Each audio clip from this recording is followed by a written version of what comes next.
ကဲဟယ်လိုအားလုံးပဲမင်္ဂလာပါเนาะဒါလေးကတော့ iPhone 16 Pro Max တရားပါเนาะသူကအဲ့ဒီအောင်တရားလေးဆိုရင်သူကခဲရောင်အလုံးတရားပါเนาะသူကဈေးကျလာပြီဆိုတော့ဒါလည်းလာပွဲပါမှာပါကင်ဖောက်တာပေါ့နည်းနည်းလေးရောအဖြစ်နေရမှာမှာပါကင်ဖောက်ရပါပေါ့စိုင်းထိလာရောက်အားပေးတဲ့အတွက်အထူးကိုစီစုတင်ပါတယ်เนาะတရားလေးဆိုရင် iPhone 16 Pro Max ကိုမှာခဲရောင်အရင်လျော့မှိုက်ပါလေရော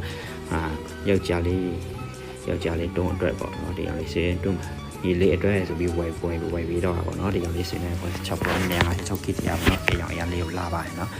အဲ့မှာကြည့်လိုက်နောက်တစ်လုံးကျတော့ဒီကောင်လေးဆိုတော့ Oppo A3 Pro တရားပေါ့เนาะအဲ့မှာ short စီလောက်ထားတဲ့တော့လေးလုံးဟာပေါ့เนาะအဲ့မှာဒါတွေကတော့တော့ဘက်တော့ပို့ပေးရဖြစ်ပါတယ်เนาะအားပြီးတော့အထူးကျေးဇူးတင်ပါတယ်เนาะကဲဒီကောင်လေးကတော့နောက်တစ်လုံးကျတော့